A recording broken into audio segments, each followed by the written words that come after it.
जय श्री राम दोस्तों, हमारे चैनल में वैष्णव में आपका हार्दिक स्वागत है। कार्तिक माह के शुक्ल पक्ष की नवमी तिथि को आंवला नवमी, अक्षय नवमी या कुष्मांड नवमी कहते हैं। इस दिन भगवान विष्णु ने कुष्मांड नामक राक्षस का वध किया था, इसीलिए इसे कुष्मांड नवमी कहते हैं। इस दिन कुष्मांड यानी कद्दू का दान करने से अक्षय फल की प्राप्ति होती है। शास्त्रों में बताया गया है कि आंवला नवमी के दिन किया गया पुण्य कभी खत्म नहीं होता। इस दिन जो दान, पूजा अर्चना आदि करते हैं उसका फल कई जन्म तक मिलता रहता है। मान्यता है कि इस दिन द्वापर युग का आरंभ हुआ था। वह इसी दिन भगवान कृष्ण अपनी बाल लीलाओं को त्याग कर मथुरा चले गए थे। आंवला भगवान विष्णु का अत्यंत ही प्रिय फल है। अक्षय नवमी का शास्त्रों में वही महत्व बताया गया है जो वैशाख मास की तृतीया यानी अक्षय तृतीया का महत्व है। आपके मन में यह विचार अवश्य ही आ रहा होगा कि इस नवमी का नाम आंवला नवमी कैसे पड़ा, तो चलिए जानते हैं।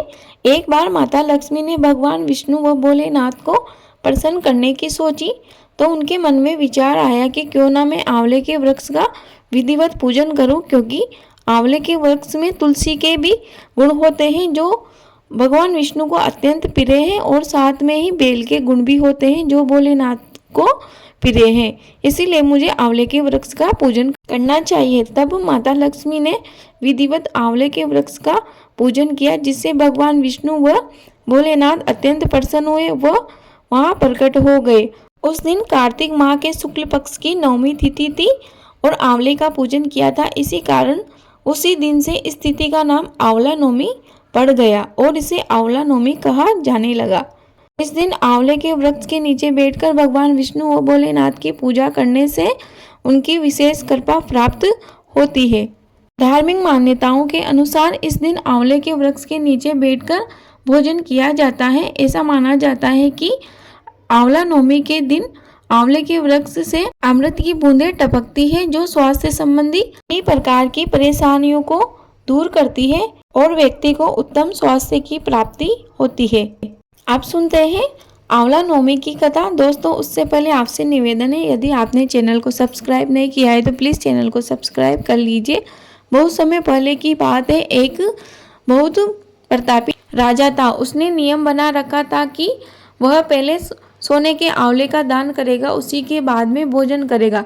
इस तरह वह रोजाना सोने के एक आंवले का दान किया करता और फिर भोजन किया करता। उसका पुत्र बड़ा हुआ तो अपने पुत्र का राज तिलक कर दिया और सारा राज्य उसे सौंप दिया। राजा जब सोने का आंवला रोजाना दान करता तो उसके पुत्र को बहुत गुस्सा आता। वह मन में सोचता कि इस सारा राजकोष ही खाली हो जाएगा। उस राजा के बेटे और बहू ने उन दोनों राजा रानी को महल से निकाल दिया। वे दोनों भटकते भटकते एक सुनसान जंगल में पहुंच गए।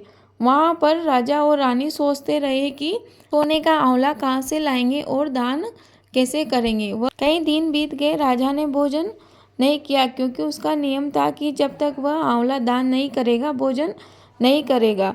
तब भगवान विष्णु को उन पर दया आई और भगवान विष्णु ने उसी जंगल में अपनी माया से महल बनवा दिया और महल के अंदर एक सोने के आंवले का पेड़ लगवा दिया और कहा कि राजा, तुम इसी से रोजाना सोने के आंवले का दान करना। राजा फिर से पुनः अपने नित्य नियम को निभाने लगा।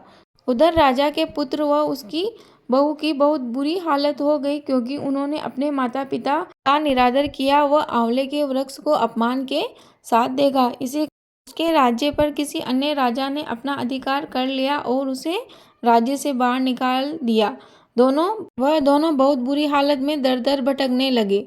तब एक व्यक्ति ने उनसे कहा कि जंगल में एक आंवलिया नाम का राजा रहता है, वह तुम्हारी अवश्य ही मदद कर देगा, तुम उनके पास चले जाओ। वह दोनों पति पत्नी अपने ही पिता के पास पहुंच गए, लेकिन उनके इतने राजटाट हो गए थे कि वह उन्हें पहचान नहीं पाए कि ये अपने माता पिता हैं, और उसके माता पिता भी उन दोनों को नहीं पहचान पाए, क्योंकि उनकी बहुत बुरी हालत हो चुकी थी। लेकिन रानी ने उन्हें पहचान लिया कि यह तो मेरा पुत्र व मेरी बहू है। उसने राजा से कहा कि इन दोनों को काम पर रख लो और इन्हें दोगुनी मजदूरी दो। दोनों वहाँ काम करने लगे। एक दिन रानी ने अपना माथा गूंथने के लिए उसकी बहू को बुलाया। उसकी बहू जब उसका माथा गूंथने लगी तो उसके आंखों से आंसुओं की धारा बहने लगी और वह सोचने लगे कि अपनी सासू माँ के भी कंधे पर ऐसा ही मस्सा था जैसा इन रानी के है। उसके आंसुओं की धारा रानी के कंधे पर पड़ी। रानी ने पीछे मुड़कर देखा और पूछा कि बेटा तुम क्यों रो रही हो। तब वह अपने आंसू पूछते हुए बोली कि माँ जी, मेरे भी सासू माँ थी और उनके कंधे पर भी जैसा मस्सा आपके कंधे पर है वैसा ही था, लेकिन हम लोगों ने उन पर अत्याचार किया और उन्हें राज्य से बाहर निकाल दिया। पता नहीं वह अब कहाँ होंगे, किस अवस्था में होंगे। उसी का फल हमें मिला है कि हमारी यह हालत हो गई है।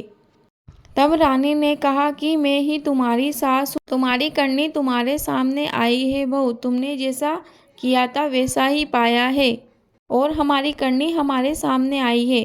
हम दोनों पति पत्नी ने सोचा कि इस तरह पिताजी सोने के आंवले दान करेंगे तो हमारा सारा धन खत्म हो जाएगा। रानी ने अपने पुत्र को भी बुलाया और उन दोनों को समझाया कि दान पुण्य करने से कभी धन खत्म नहीं होता, बल्कि धन में वृद्धि होती है।